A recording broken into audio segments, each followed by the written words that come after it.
Welcome in, everybody, to kind of an emergency episode of Kickoff the Tip-Off, recapping some West Virginia news today. Obviously, the bad, one positive thing, and just kind of shooting some takes and thoughts and opinions here. Some big news as far as only heading into week 3 of the season. It's still a dark, kind of gloomy week, but I think as time rolls on and we get closer to Saturday, things will start to pick up. But let's kind of cover the bad, man. It was confirmed today that Jahiem White and Jaden Bray will be out the remainder of the season. I think we knew, obviously, Jahiem White. Everybody saw the tackle. Everybody kind of has their thoughts and opinions on the tackle. Kind of stated some of mine in that last video. Still no, dead-on specifics. Not that it matters. I mean, we're praying for Jahiem either way. But, I would have to imagine torn ACL, just something in that knee, just the way the play looked. And it's just so unfortunate, man. It seems like West Virginia especially, anytime we have one of these big guys who's just ready to just bust the door, kick the door open, and kind of take everything that's theirs. Jahiem was set up for such a monster role this season. It just sucks, man. I mean, there's no other way to put it and kind of work around it. It's so unfortunate. It's so unfortunate. It's hard to even speak about it. And, I hate to even sit here and just say, what's next, but that's the case in football, man. These freak injuries like that, this team is not going to be the same the rest of the season without Jahiem. I mean, that's the truth. Everybody knows the truth. There's no denying that. But people are suiting up Saturday and the week after that, and games have got to be played, things like that. Jaden Bray was kind of I saw, at least when I was watching, I saw him get carted off with his shoe off, or his cleat off, I should say. To me, I didn't see the play, and I don't think on ESPN or the TV broadcast that they went back and showed where he got hurt. So when I saw him kind of being carted off, it was kind of a question mark. I initially thought it was just an ankle injury, like a high ankle sprain, maybe a broken ankle, something like that, which, I mean, like I said, I didn't get to see it happen at a good angle or anything like that. So when I just saw Bray being carted off, I was like, what the hell is going on? It comes out that it was a foot injury, and I believe, don't quote me on this, but I believe it was the same foot that he injured when he first transferred into West Virginia. So just a huge blow, man, on the offensive side of the ball. As much as Jahiem is going to hurt, it hurts almost as equal with Jaden Bray being out for the season. What I mean by that is when you lose your starting running back and a guy you're expecting to kind of carry this massive load on offense, it doesn't help the same exact game your wide receiver 2 goes out with. We've been talking about it. This wide receiver room has been told and preached to us that there's a ton of pieces in here. There's a lot of depth. There's a lot of guys who can play. And we're going to find out really quick, man, because I think myself, out of everybody kind of talking West Virginia sports, I am one of the biggest Jaden Bray fans, maybe in the entire universe. I don't know if it's just something where one person kind of sees the potential of somebody and other people kind of overlook it or something like that. I thought this guy was tremendous, man. I think this is just such a heartbreaking way for his season to end. A guy who's worked so hard to get back onto the field, stayed here. He was a Neil Brown guy, technically. Stays here, wide receiver 2 role, had a couple huge plays in the Ohio game, and now the foot injury again, and out for the rest of the season. It just kind of, it hurts, man. Not only just as a fan, but just as a person. I know how much work these guys put in to the season. You think about all those days in the summer, the spring, the fall camp, everything, and it's just over like that. And it's just, it sucks, man. It's terrible, and I wish those guys nothing but the best. I'm praying for them, obviously. So on the flip side of that, man, let's talk, what's next, right? What's next for West Virginia football? And one thing that kind of glared to me about the Jahiem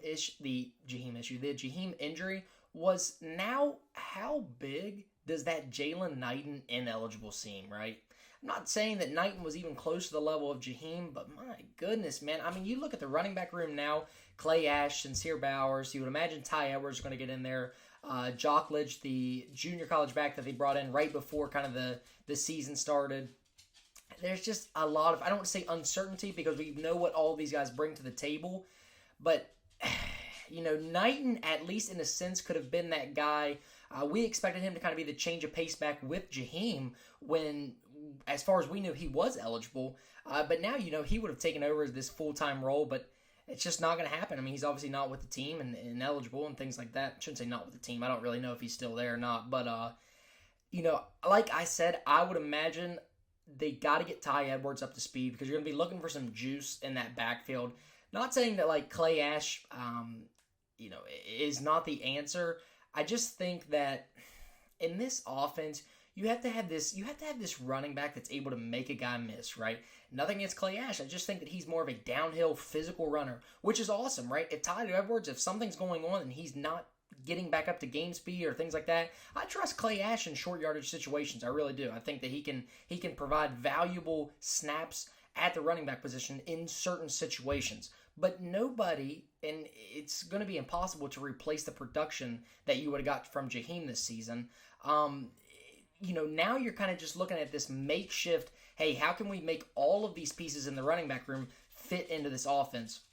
Sincere Bowers, I would look to have a way bigger role the rest of the season. Maybe a guy that we just kind of, I'm not one of these people, but a lot of people are like, well, let's see what Scotty Fox has. I kind of feel that way now about Sincere Bowers, but it's more because of the injury. This isn't just because of the Nico, how Nico played on Saturday, things like that. I just think that there's this huge opportunity for Bowers to kind of grow. And of course, it's going to come with some ups and downs, but I think he kind of has, I would go on record saying he's the most potential in this running back room just because of the speed and acceleration that he possesses to be a huge playmaker in this offense now. Dior Hubbard hasn't got a touch yet in the offense. We don't really know what's going on there. I don't know, man. The wide receiver room, Rich Rod, they had their his radio kind of thing at Kegler's today. I wonder if Bob Huggins was in attendance, but Rich Rod named Jeff Weimer, Justin Smith-Brown, and Preston Fox specifically as guys who will step up in Jaden Bray's place. I add the word specifically because I kind of take that as Jaden Bray goes down. These are kind of the guys that he's keying in on. And I was kind of glad to hear Jeff Weimer's name in it. Coming over from Idaho State, a lot of production this past year. Like I said, man, when you think of kind of college football in general, right, with NFL season starting, things like that, we know that a lot of teams are blessed to have 3 really good wide receivers. College, you're very lucky to have 2 solid receivers. And that's why I was so huge on Jaden Bray, because he provided that stability of the wide receiver 2 position. Sure-handed guy, big physical receiver that also possessed speed to take the top off the defense. Those guys just don't grow on trees, man. I mean, that's a special talent. That's why I'm kind of so high on him. So, once again, similar with Jahiem, there's an ample amount of opportunity in this receiver room for somebody to be a playmaker. We kind of saw Preston Fox a little bit there when Jaden Bray went out of the game. Trying to think of what quarter it was. I want to say the 4th. Preston Fox had a good catch there to get the chains moving on first down. He's more your possession guy. I have no problem with him kind of moving around the slot, things like that. Rodney Gallagher, another guy. There's just, a lot of question marks heading into week 3 already, and it's just, you're sitting there shaking your head like, how are we already in this situation? A lot of people are already bailing on the season because you drop a game to Ohio. I'm not one of those people, but man, it's an uphill battle from here on. I definitely agree with that. It's kind of, really all I got to say about this as far as the injuries, guys who are going to be looking to replace. It's just unfortunate situation. It's reality we live in, and a reality that we're going to have to watch every Saturday now when the Mountaineers take the field, and it's going to be kind of a question mark even this Saturday. It's going to be some chess pieces moving around, and it'll be interesting to see how Rich Rod kind of sees, how to fill this void. A lot of production with those 2 guys gone, so definitely has his task cut out for him. And speaking of Rich Rod, the next point I want to get into, also at the radio interview today there in Kegler's, he says that I almost put in a 3rd quarterback in that game versus Ohio. And in my mind, I'm thinking, Rich, are we just skipping over Henderson? Like, is this what we're doing? Are we just completely skipping over Jalen Henderson? Are we not going to give him a start? Are we just done? Are we kicking him to the curb? Especially now in an offense where you just lost your explosive playmaker at running back. I mean, once again, I'm not selling stock on Nico. I'm not doing that. I think he's highly talented. I think there are question marks about the scheme fit in this Rich Rod offense. But we saw week 1, the pass that he made to Cam Vaughn. We saw how he operates in this offense when things are going well for him. So I'm not bailing and jumping ship on Nico. That's not what I'm doing. But for people to kind of just kick Henderson to the curb, I can't get with that. And I can't get with Rich Rod already, almost put in a third quarterback. No, bro, you give Henderson a start. Before you make that statement of in a real kind of crucial game, right? Robert Morris, obviously quarterbacks played. I get it. I understand. But real deal games, like I trust Nico and I trust Henderson until further notice. Max Brown, we'll see. I don't know. I'm assuming maybe that's who he was talking about, or Scotty Fox. I don't know. But right now, going into Saturday and then Big 12 play, you're telling me, Gage, who are the quarterbacks that on this specific roster that you think can win a game in Big 12 play or the backyard brawl? I'm saying Nico and I'm saying Jalen Henderson. Not one of those other guys come to my mind. And Rich Rod, I don't know if he's kind of buying into, I don't believe this, but like, Nico, he has no ties to Nico. He also really doesn't have any ties to Henderson other than he brought him in through the portal. So he saw something saying, hey, this guy can adapt and fit my offense. I don't know. I have a feeling he just cares more about winning to just kind of, if Nico kind of has a off start to this first half against Pitt, how quickly do we see Henderson? I don't know. I've been talking about it. I don't like how Henderson has yet to really receive a start. The game versus Robert Morris, he didn't even really get to come out in the second half. I would have kind of imagined if we took care of business in the first half, we would have saw Henderson come out and start the second half and kind of operate as the starter from that point on. Didn't happen because of the fumbles. It's a 10-3 game going into halftime. So you're playing the quarterback that's played the entire game and then you pull away. I don't know, man. I wasn't a fan of that statement by Rich Rod at all. I almost put in a third quarterback. Like, what do you mean, man?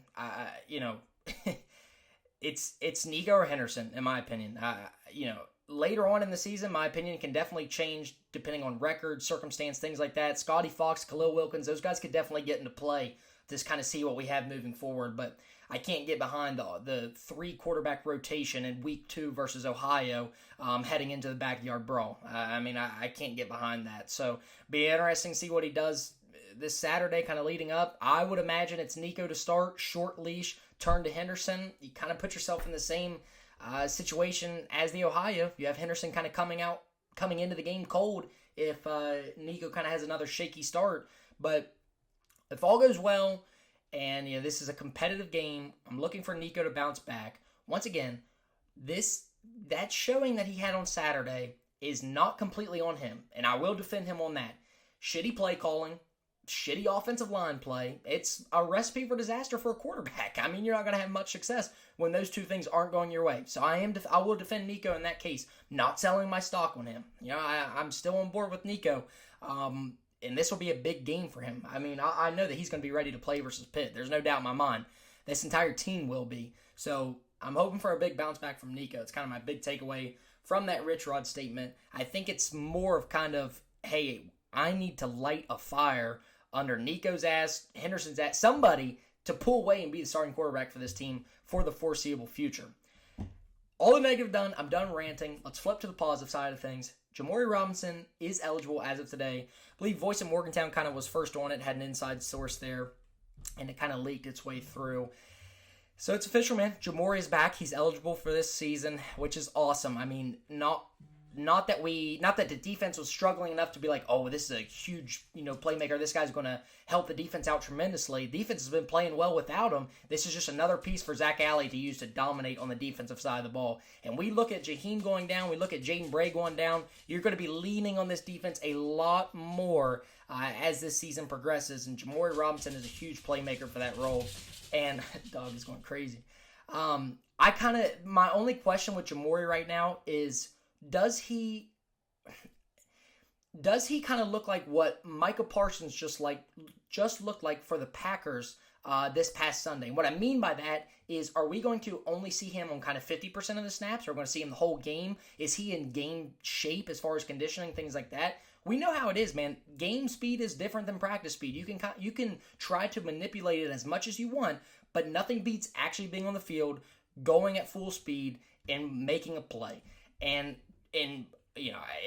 I have no doubt in my mind Jimmori's going to be making plays on Saturday. That's not my concern. I just wonder how much they're going to push him into the game, how quickly. I would imagine he starts But do we kind of see him in more of like a 50% role or a 75% role? He's kind of rotating in and out of snaps on the defensive side of the ball. Because Eddie Kelly, Braden Siders has played extremely well through the first 2 games. Defense has been playing well. Jimmori just adds on top of this. That was kind of positive news today. After obviously the Jahiem and Bray news, Reed Carrico as well. I actually haven't saw anything on Reed Carrico. I forgot that he got banged up. I saw Chase Wilson will be limited during practice. I can't see anything on Reed Carrico. If somebody has saw something, please let me know in the comment section below. But yeah, man, going to be leaning on this defense heavily. Glad to hear Jimmori's back. They're going to be keeping us in games, specifically this game Saturday, I believe. So that was huge news. And I'll kind of end it on a kind of not a funny note, but just, this is the rivalry that's coming up on Saturday. The backyard brawl, we all know how it is. I did see the clip of Narduzzi, the Pitt head coach, kind of poking the bear a little bit, right? He kind of made some statements about West Virginia this past game. Also made some statements about the coaching staff. He was talking about how Rich Rod has kind of hired some of the former players, Pat White. He goes on to, I'm assuming, he definitely knows that it's Noel Devine, but he says Steve Slayton. He says, Pat White on the staff, Steve Slayton on the staff, and then he said by the end of the week, Owen Schmidt will be on. In the back of my mind, I'm thinking, listen, man, you're poking the bear, all right? You are poking the bear, and Rich Rod is pissed. I'm letting you guys know right now. I don't have to have an inside source to know that. This guy is pissed off that he just dropped a game to Ohio, and he just called the worst game of his life. I promise you, now is probably not the best time to push his buttons. This is already going to be a highly motivated team to come out and win this game. You just lost your best player. You just lost your wide receiver too. The fan base, I would say 50% of the fan base is completely against you, even though those people will still show up for the backyard brawl. No better time, right? This just has all these things that just build onto this kind of storyline. Everybody turns their back. Public's against you. I'm riding with them, man. I'm riding with them. I'm riding with that defense Saturday. We'll obviously talk more about the game in the preview episode that will come out probably Wednesday, maybe Thursday. We'll see. I'm riding with them, man. Jimmori Robinson, this defense, I'm sorry, man. I mean, we're sitting here. People are glazing Pitt. They played Duquesne and Central Michigan. I mean, we're going to see. This is a legit defense. This is the first time in a long time West Virginia's had a legit defense with a legit defensive coordinator. Zach Alley is the truth. We've been saying that. And he gets Jimmori Robinson in a big primetime game, rivalry game, backyard brawl. We'll see, man. Narduzzi poking the bear. We'll see. That's all I'm going to say, man. But, hey, guys, appreciate you tuning in. As you guys know, we're doing the giveaway at 500 subscribers. Stuff in the back here. It'll be up on the screen as we're kind of talking about it. Appreciate you watching. Make sure to leave a thumbs up. Kind of give me your thoughts. It obviously sucks, Jahiem and Jaden Bray. It's just super unfortunate. Kind of let me know what your guys' thoughts are on both that situation and Jimmori coming back, and sprinkle in your thought about this backyard brawl, this game. I know the spread last time I checked was at 4.5, but is on some sportsbooks has already creeped up to 6.5. So WVU will end up closing as pretty big underdogs for this game. But I've heard that a time or two on the flip side, so maybe we'll be on the good side of karma for once or something like that. We'll see, man. Hey, appreciate you guys watching. We'll see you in the game preview later this week. Make sure you hit that subscribe button. Appreciate y'all watching.